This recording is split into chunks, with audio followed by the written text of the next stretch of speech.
Penatua Atala, bahkan ketika mereka mencari kembali catatan 30 tahun yang lalu, mereka tidak dapat menemukan informasi apapun tentang dia. Hak apa yang dia miliki untuk menyiksa Alexa seperti ini? Melihat pemandangan di depannya, gagasan untuk menggantikan Alexa dengan Nagita sekali lagi muncul di benak Ferel. Karena Penatua Atala sangat tidak menyukai Alexa, mungkinkah dia memanfaatkannya? Jadi, dia akhirnya menghubungi Wildan secara pribadi. Direktur Wildan, jika Alexa menjadi asisten, apa yang akan terjadi dengan adegannya? Dia akan memfilmkannya di malam hari. Tapi, itu akan menunda tidurku. Aku bisa bertahan 1 atau 2 hari, tapi kalau untuk jangka waktu yang lama, aku menolak menerimanya, keluh Ferel. Apa yang kamu coba katakan? Mata Wildan menyipit penuh tanda tanya. Apakah Ferel masih berpikir untuk melakukan sesuatu pada Alexa? Aku hanya berharap kamu membuat keputusan yang masuk akal. Awalnya, sudah disepakati bahwa Alexa bisa pulang pada malam hari. Tapi, karena lelaki tua itu dengan sengaja berusaha mempersulitnya, dia hanya bisa menginstruksikan Amelia untuk memberitahu Kenzie apa yang terjadi di lokasi syuting. Kenzie tidak pernah mencampuri keputusannya, tapi dia tahu persis siapa lelaki tua ini. Orang tua itu harus menunggu dan melihat besarnya penderitaan yang dialami istrinya sekarang. Kenzie akan membiarkannya merasakannya nanti. Namun, saat ini, lebih penting membiarkan tetua Atala mengetahui tentang Alexa. Jadi, dia hanya bisa menyuruh Amelia untuk menuliskan semua penderitaan Alexa, setiap kejadian kecil hingga ke detail terkecil. Malam itu, Alexa akan beradegan dengan Ferel.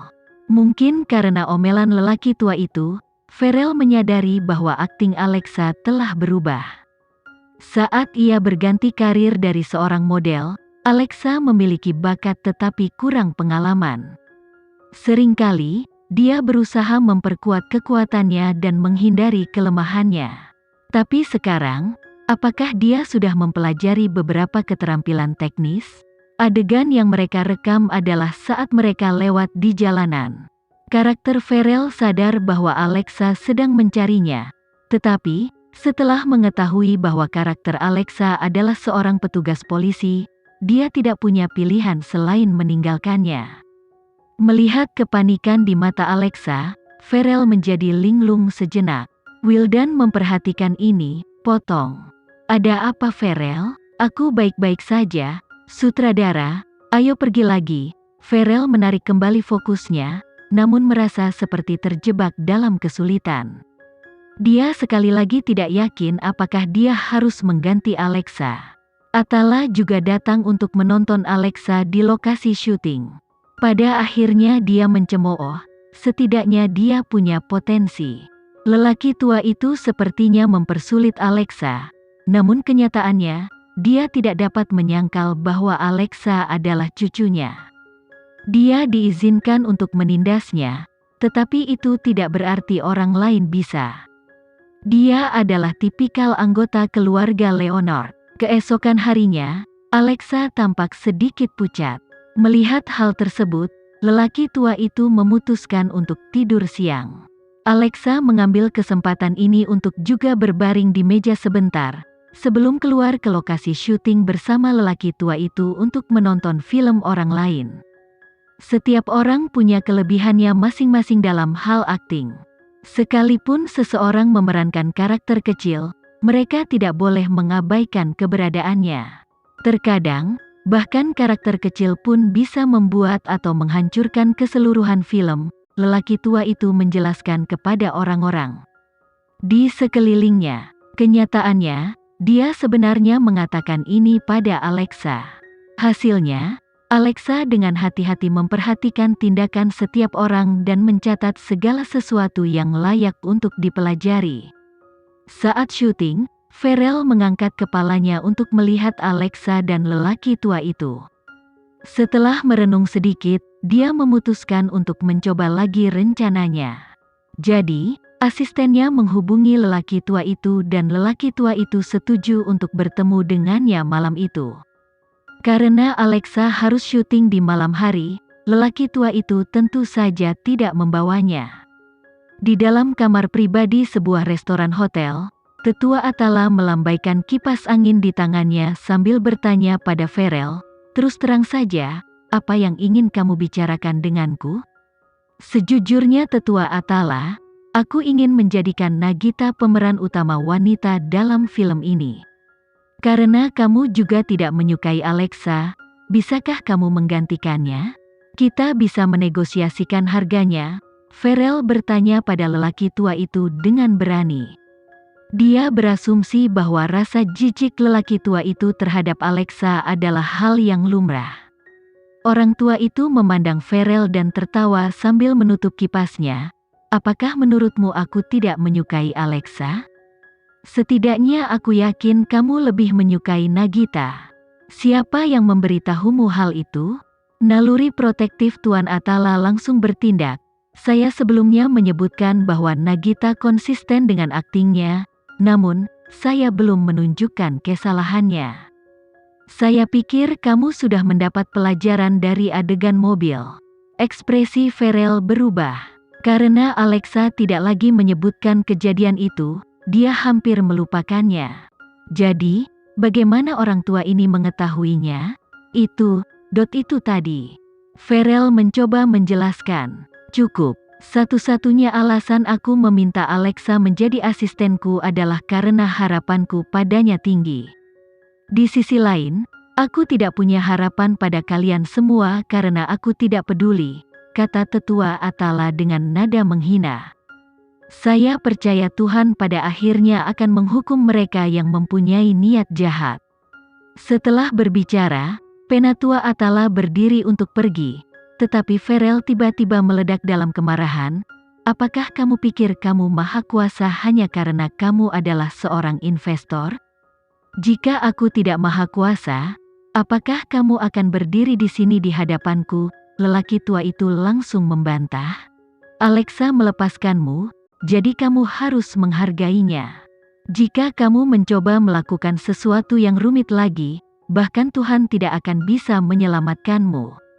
Setelah berbicara, lelaki tua itu keluar dengan bangga. Farel tertinggal, gemetar karena marah. Dia sangat ingin tahu apa identitas sebenarnya lelaki tua ini. Beraninya dia memandang semua orang dengan jijik.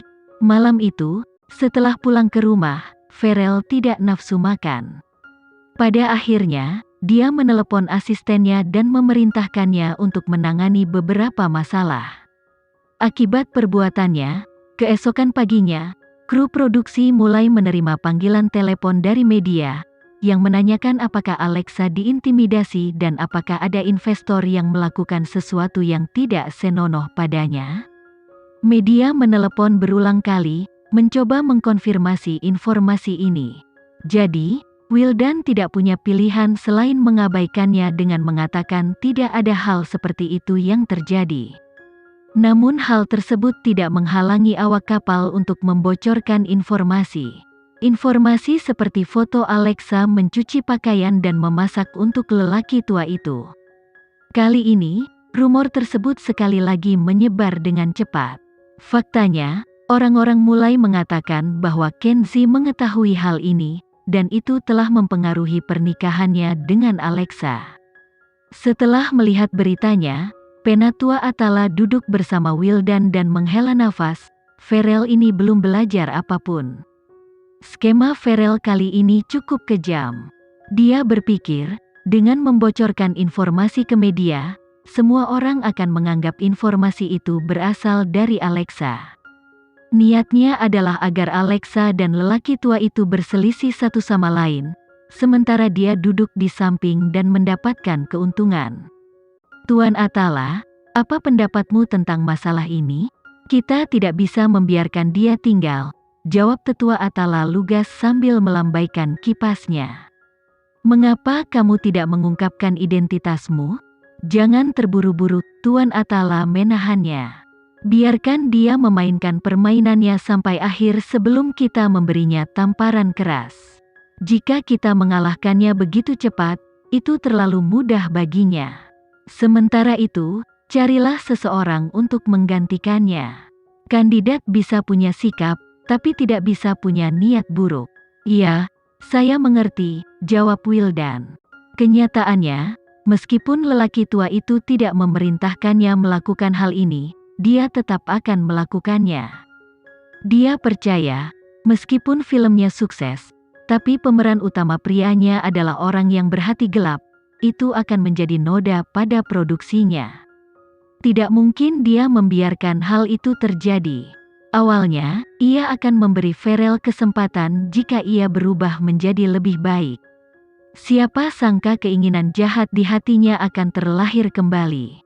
Dalam hal ini, Farrell tidak dapat menyalahkan mereka atas apa yang akan mereka lakukan. Sekian dulu ya video kali ini, kita lanjutkan lagi videonya di lain waktu. Oh iya, bagaimana menurut kalian? Semoga bisa sedikit menghibur kalian semua. Untuk teman-teman yang baru nonton, jangan lupa subscribe ya, hehehe. Dan kalau teman-teman ada yang ingin gabung langganan, bisa langsung gabung saja untuk dapat fitur yang menarik dan sedikit membantu Mimin. Terima kasih banyak sudah menonton, sampai jumpa lagi, bye.